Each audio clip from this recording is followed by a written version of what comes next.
Hello, welcome to another Totally Rewarding Chats. I am Paul Ryman. I am not joined today by Sean Luchins. He is stuck in a downpour and bad satellite internet. So today I'm going solo with our special guest, Laura. Laura, hello, how are you? Hi, good. How are you doing? I'm doing great. It's great to have you on. As Sean always says, so I don't mess it up, why don't you introduce yourself to our audience today?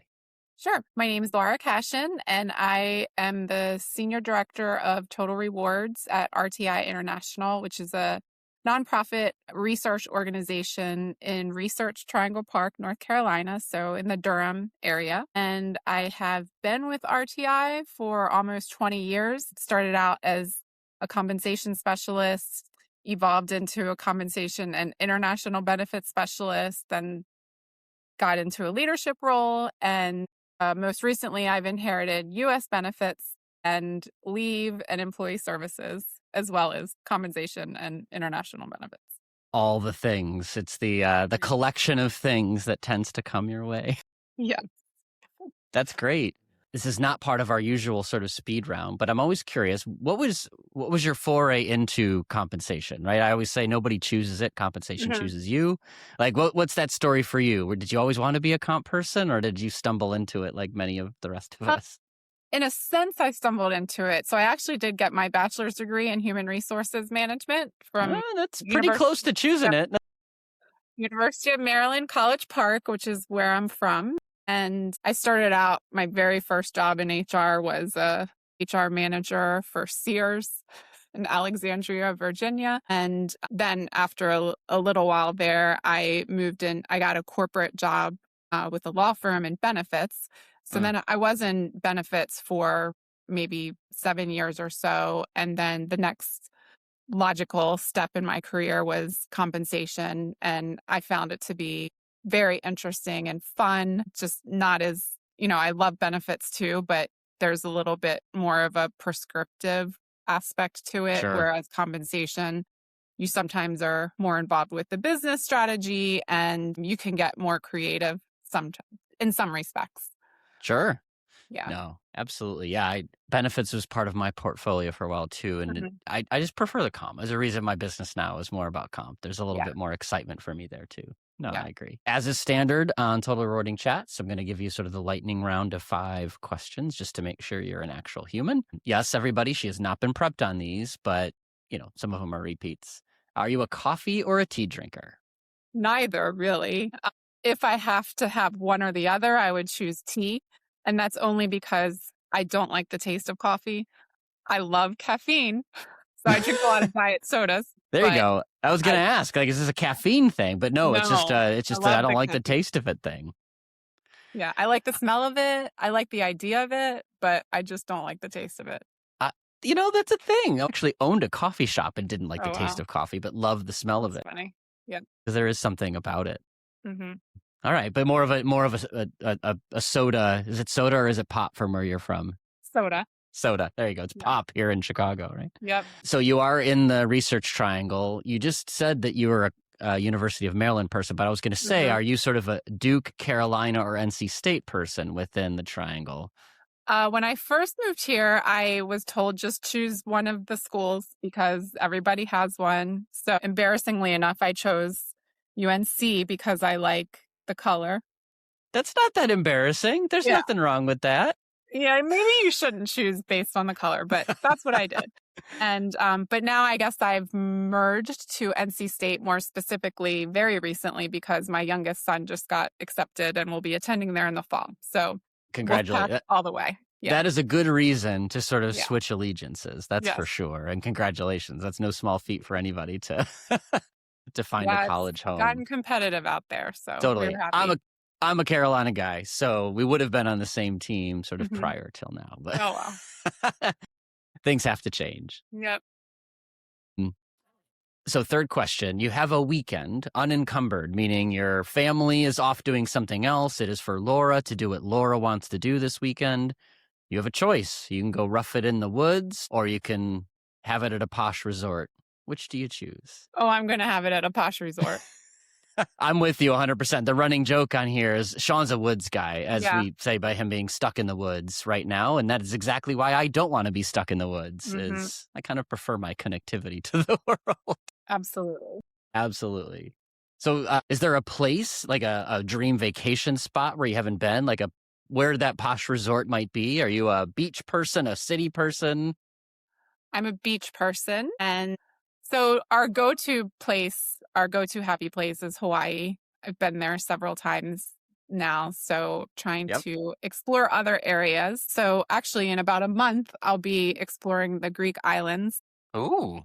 With my family. I had two sons graduate this year, one from college, one from high school. So we're going as like a graduation celebration family trip. No, that's great. I have not been. That's on my list of, the Santorini experience is one that everybody talks about. I haven't done it myself. Yes. I'm with you on the Hawaiian Happy Place. Shout out to the Hawaiian Comp Association, where I'll be speaking this summer, actually. Oh, nice. Yeah. Do you get to go there? I happened to have, we already planned a family trip. So it was one of those, like, fate tells you have to do this. Like, I was going to be on, not the same island, but in Hawaii, which is half the battle. And they're like, we have this summit on July 17th. And I'm like, well, I'll be in Hawaii on July 17th. So the sun and the moon and the stars aligned. And I will be speaking at the Hawaii Comp Association event. Very nice. This is my happy place, too. I'm totally with you. Yeah, it's a great place. Absolutely. Compa ratio or position and range? What's your preferred metric? I would go with position and range just because it's,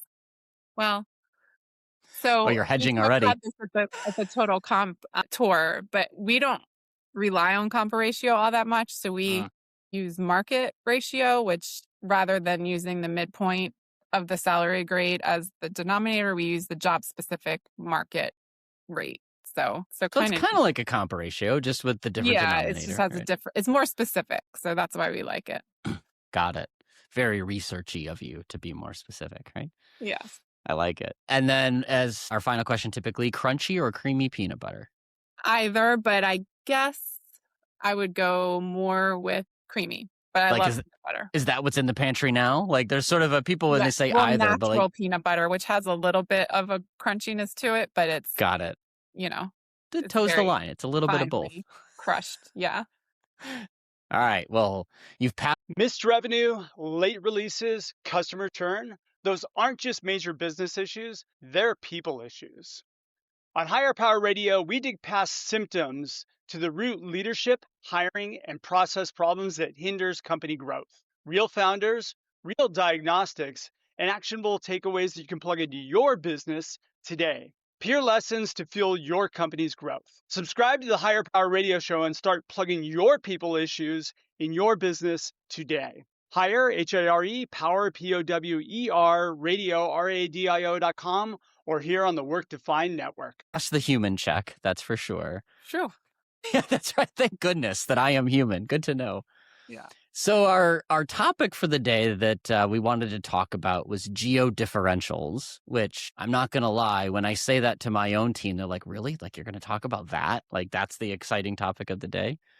But then when you think about it, like, this is a real challenge, right? For organizations with lots of places or in a unique place.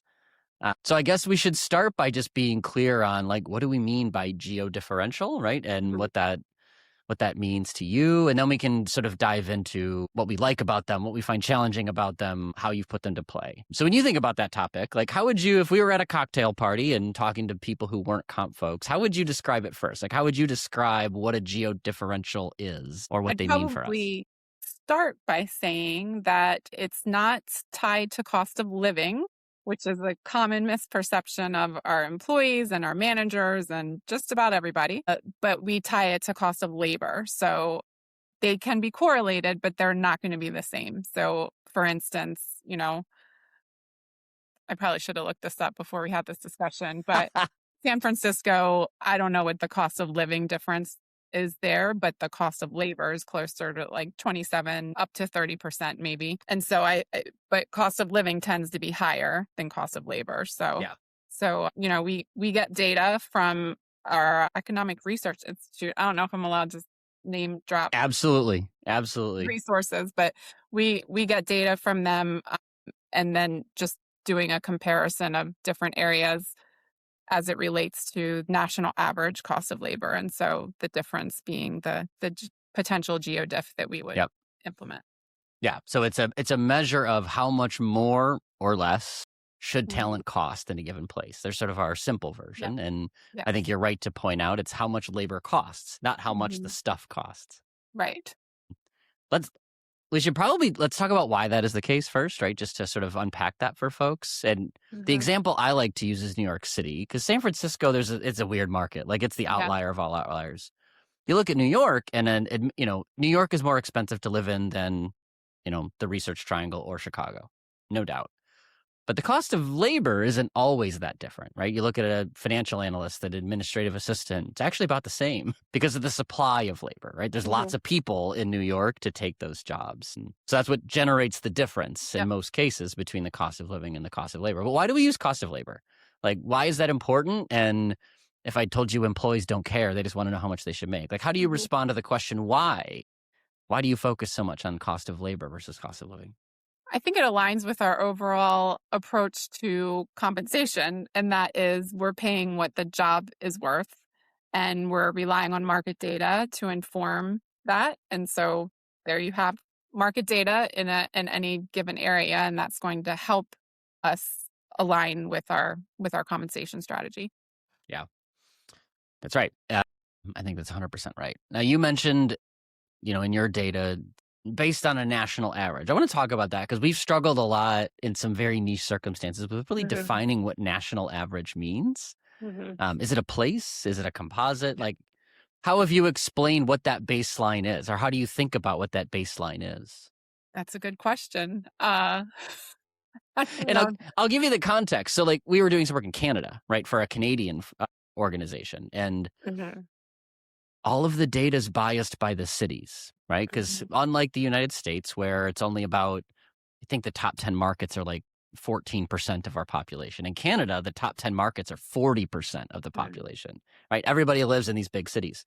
Yeah. So what is national average? It's basically the cities, right? Because nobody lives in the vast Great North. So, like, we really struggled to articulate, what do we mean by national? It's just the average of the country, but there's a city bias in that. Because you don't see these big differences in, does Toronto cost a lot more than the national average? Because it is a big part of the national. So that's why I ask. It's a harder concept than it sounds like it should be. Because it's relative to the data you're using. But has that question come up? Have you thought about, like... It has not come up, and I'm surprised that it hasn't come up in that way, because we are research. And I mean, we have statisticians, we have data scientists, and all those types of people working here. So it has not. I've always just thought of it as it's, like I said, we get our data from the Economic Research Institute. So we rely on whatever they're using for their national average. And I guess kind of assumed it was a basic average of all the country. And I think it is. I think that's how ERI does it. So they're a statistical organization at heart. And as a result, they've put the corrections in, I guess, to say, where I've found the challenge then is, how do you apply that to other data you might have, right? So I don't know if you're a single data shop, or if you've got other sources of information. But if you look at the not geo-adjusted, market median value from another provider of data, is that the same national, right? That's where we sort of get tied up a little bit. I could think of one brand that's very coastal, right? Their data is very dominated by sort of Tech West and Financial East.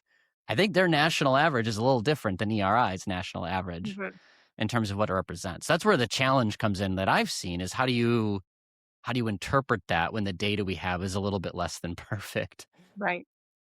Yeah, we utilize typically about 4 different survey sources. So hopefully that helps out in that respect. Great point. So, like, more sources can blend out that average a little bit, right? You're getting a truer or a less variable definition of norm, and then it works out some of those biases. That's probably true. What are the top, like, 3 debates that come up in your organization about these geo differentials? Like, whether it's from employees, managers, the rest of HR, doesn't matter. Like, what are the big 3 problems or challenges that get raised? Yeah, so I think I'll blend them together, but between managers and employees. So the manager's perspective often is, especially now after COVID, people can work anywhere. So why do I care? Why do I want to pay this person for the same job in San Francisco when I can pay somebody in Arkansas making a whole lot less? So that's number one. Mm-hmm. And we're a contractor, so we have a rate that we charge to the client. And how do you justify a higher rate for the same job? So that's an area where we struggle, and rightly so. I get it, And then from employees, they think, well, I'm going to move to New York City, to use your city, and therefore I need to get a pay raise because I'm moving to New York City. Those are the two biggest, conflicting perspectives. Yeah. And then the third one, I would say, when someone does move, what do you do? Should you really do anything? We communicate it as, this does not mean that you're necessarily going to be paid this difference between you and your colleagues, for example. It means this is what we see as the market.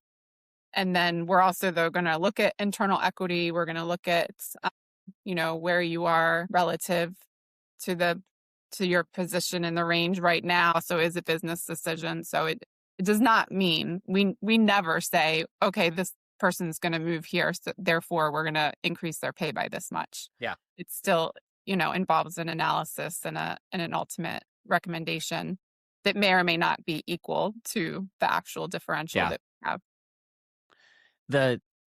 Those are definitely common friction points, right? It's I don't want to say funny. Funny's not the right word, but if we zoom out and say it's not just about places within a country, if we let people cross borders, a lot of times those frictions either go away or get changed a little bit. Like there are some organizations that say, I don't care where in the world you are, the work is worth X. And if you want to go to Hawaii and live there, if you want to live in India and live there, I don't really care. This is what you're going to get paid. But most companies don't do that, right? Like most would say there's a local standard, and those standards are extraordinarily different country to country. So the country lens, people quickly accept, oh yeah, I get it. Like you live in France, you're going to get paid differently than in the US. But then all of that debate changes as soon as we come to the US. Well, I can live in Arkansas or I can live in California.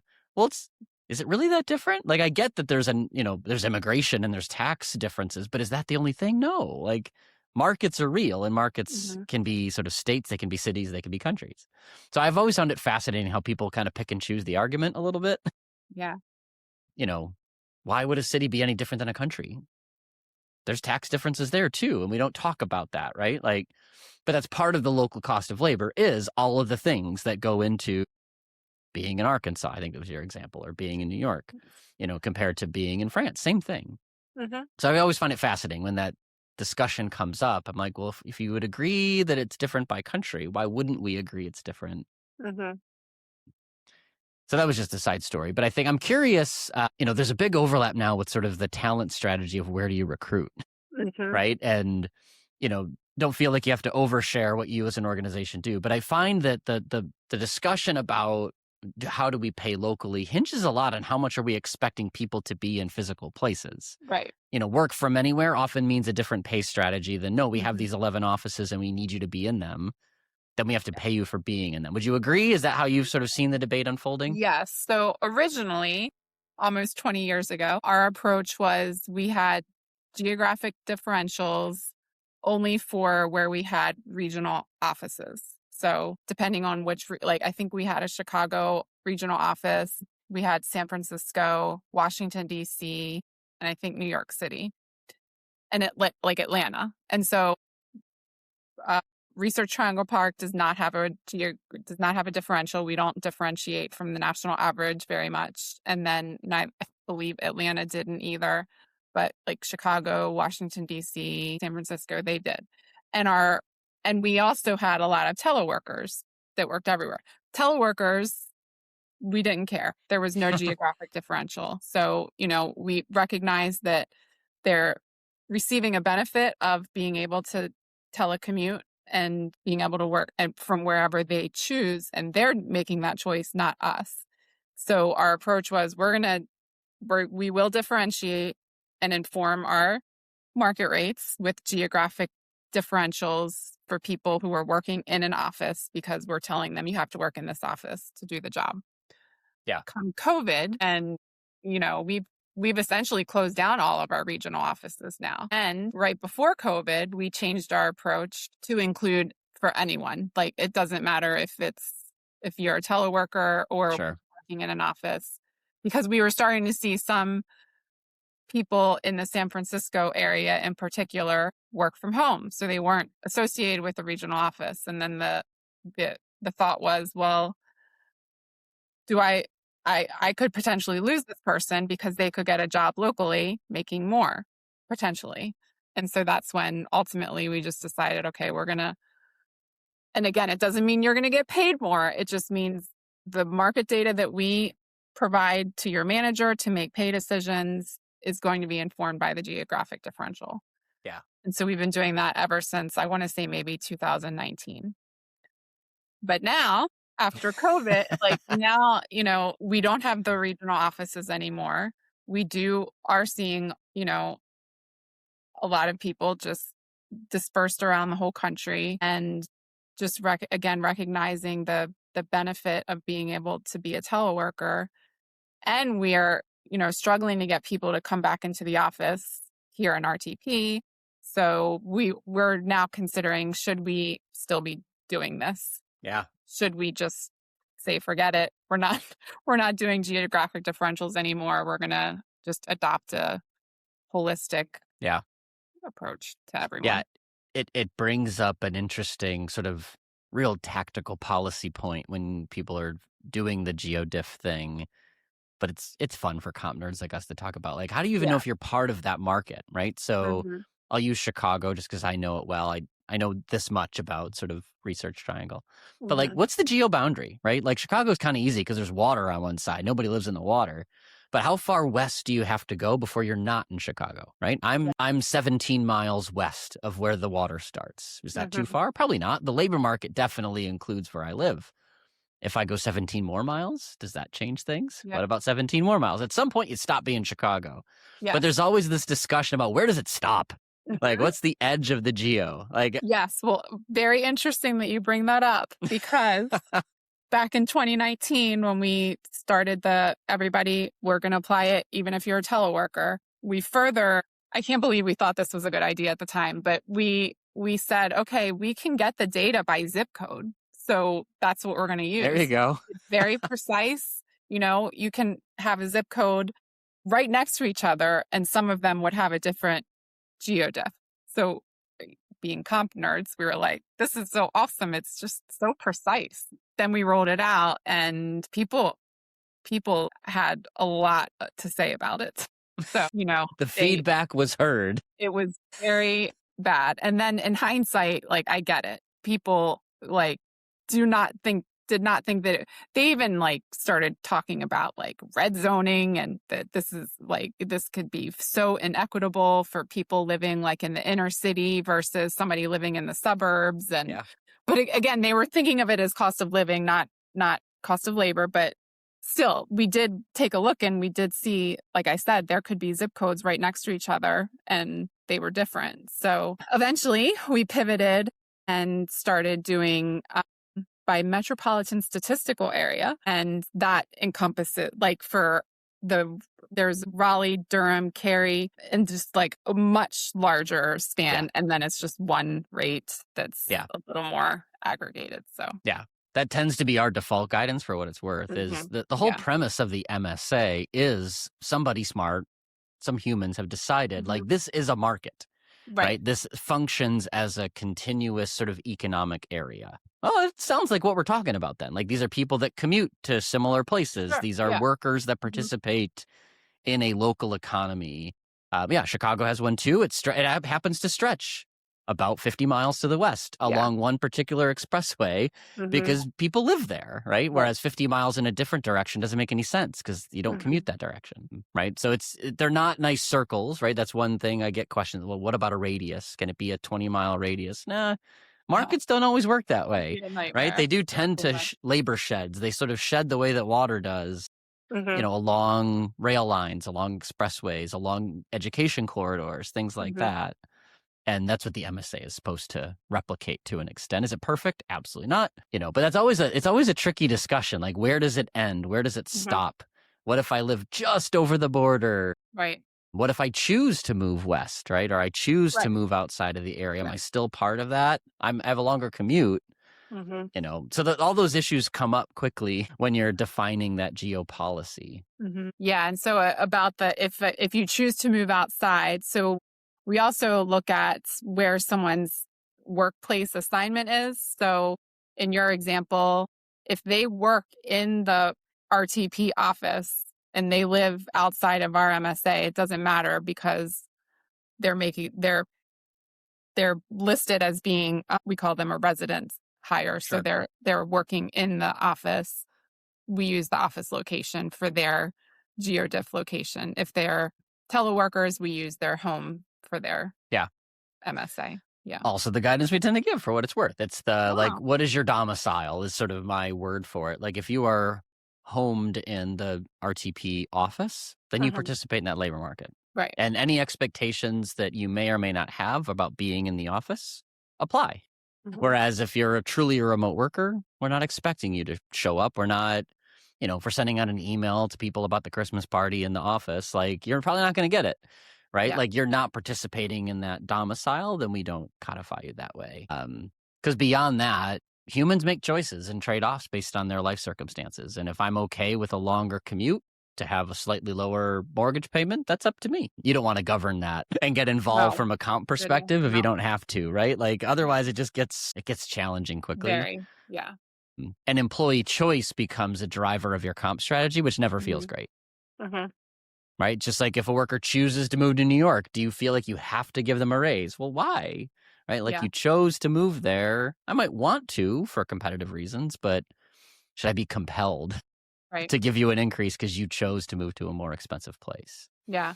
And speaking of that, we have some computer professional jobs that have a different FLSA minimum salary. So like that's the only case where we would say, okay, even though you're choosing it, we have to pay this. So we have had to bump people up who have chosen to move to a different location to remain in compliance with FLSA. So let's talk about a topic where I've myself argued with myself, right? That's how crazy I am, where it's like, I know that there's probably a more technically correct answer, but administratively, I just don't want to go there.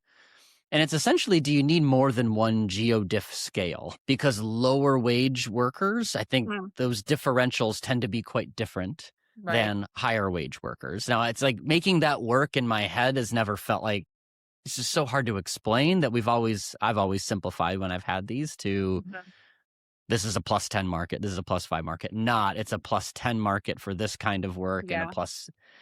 So I mean, you shook your head yes, and like I could tell you felt the tension as well, that maybe there's something there. Yeah, I mean, we've seen it in the data. So when we go to get the data, we plop in certain income levels. And so we see, just like you said, so as imperfect as it is, we just average those amounts together to come up with our. Yeah. And I think the dirty little secret around why that is that the cost of, even though we started with, it's the cost of labor, not the cost of living, they overlap, right? Cost of living effects just show up more at lower income levels because it's more income is being devoted to the things that drive cost of living. Yeah. Right. Housing, basics is a bigger portion. And if as a result, rent costs a lot in San Francisco, you see a bigger effect. Yeah. Whereas, the CEO, their income's not as affected, by the cost of real estate in a given market. So you get these, like, they overlap just enough to make the argument hard with the employee about cost of living versus cost of labor. But it's just administratively complex to sort of draw those lines and have multiple scales. And so it's like, I've always wanted there to be a nice, elegant answer. Yeah. But there isn't one. Yes. Like the data is real, but this is not a good way to do that practically. Absolutely. For what it's worth. Sounds like you're in the same spot. Have you, so it sounds like, in your current resume, you're just thinking about, right? And we don't need to sort of give away your secret sauce there or whatnot. But have you ever worked in a world, or how do you think it works if you just say, we're done with it? right? Like just pay everybody. Like what would be the concerns you would have sort of going into that world? Like what would be the challenge you would expect if you just got rid of this whole concept? Well, I could learn to I might learn to regret this statement, but I almost think that maybe it's not even going to get that much attention because we get so much pushback from managers anyway that we know that they're not always even using it. So, we see people who, might be in certain cost of labor areas. They're in a high cost of labor area. Therefore, we see that their market ratio, which is informed with the geodiff, is low. But if we were to remove that geodiff, they're fine because their manager is basically choosing to pay them more aligned with national average. Or they've made the adjustment essentially already. Right. So, and when we look at our population, we have the range is very wide. So like I said, we do have people in California. We do adjust down too for people who are in places like Arkansas, or not to pick on the South, or Alabama, but we do that as well. So, but if you look at it from just a straight average, it really only makes overall a 2% difference. So who cares? It's a good point. I mean, honestly, right? If you figure there's some error built into benchmarking and sort of market rates anyway, right? Plus or minus a few percent, who knows? Sure. Then you're going to build spread around that. Then most geo differentials, forget about maybe 3 cities in the grand scheme of things. They all live within plus or minus 10%, right? And the vast majority are in the 5% zone. It sounds like where you're at. So it's really a rounding error within a rounding process anyway. Yeah. And I mean, that is because the largest portion of employees we have are in this RTP area. So that has no geo. But like I said, I tend to think that perhaps now might be a good time if we do want to move away. Now might be a good time, and we might not even really hear much about it. Yeah. But we haven't decided yet. I think I hear more about it when there are people with a significant sort of high cost location presence. That's where the debate is harder. Sure. And then you feel like you should do something, and I can understand why you'd feel like you should do something. But then what do you do on the flip side? Everybody can't be above average. That's not how averages work. So yeah, it's just how do you navigate the differences? How much, a lot of my own thinking lately around comp is that some of our surgical precision in our math is because we've all gotten in our own way to do this, right? Like I've been at this almost 30 years. Geodiffs have been a thing for 30 years, so we keep doing them. Like, and then when I question that, sometimes I go, yeah, that was really nuts. Like there was really no good reason to do this that way. Other times I say, maybe our mechanism is a little overcooked. However, employees care. Like there's a fairness dimension to this. So that's what I would predict. You might still get some tension. Oh, sure. It's just the perception of, well, I live in a higher cost place than Laura does. Why don't I get more than Laura?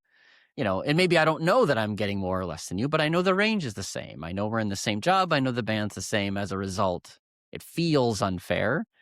Right. So some of it, like, I wonder, is it less about the math? Is it less about precisely what the diff is? But does the existence of one improve the perception of fairness among employees? I don't know. Right. I think that's what will play itself out over time as people make change to these policies. Yeah. Yeah. That's a good way to think of it too. I could see that. Because humans are complicated. Yeah. All the feelings come out when things change, and sometimes they're rational, sometimes they're not, but a lot of the times they're just feelings. Like it's not math. It's just, this feels right. This feels wrong. Yeah. Like back to the zip code area. I know that a lot of the people that were speaking up had the perception that it was disfavoring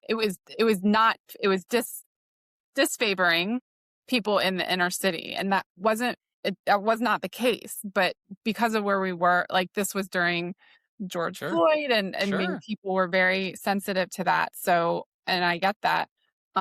But it's really, where the data is showing the lowest geodiffs are like rural areas. It's not the inner city areas. It's the rural areas. Yeah. Yeah. But it was just they hear things, they hear zip code, and their mind just immediately went to, this is not fair, this is inequitable, and it's not, it's bad for people in the inner city. Yeah. And and the real truth is any data set that's at the zip code level is not a survey. It's a model, right? It's predicting what I think, right? Using a variety of data, right? So, zip code 60126, where I live, there's not that many data participants in 60126, right? And ERI, as much as I use them and love them, like I joke all the time, it'll tell you what a petroleum manufacturing plant manager makes. I can guarantee you there are no petroleum processing plants in 60126. That is not the zip code, right? That has that. But they're modeling it. They're predicting, well, if one existed, this is what they would make. So I think I don't know if your feedback was wrong, that there could have been bias based in the zip code. It wasn't structured that way, but to the extent that, a financial analyst in Elmhurst and a financial analyst in the town next door happen to make different amounts, that might show up in a statistical model. So I get the feedback, but it's probably 1% difference. It's not like structurally we're going to give 10% less to somebody in a neighboring zip code.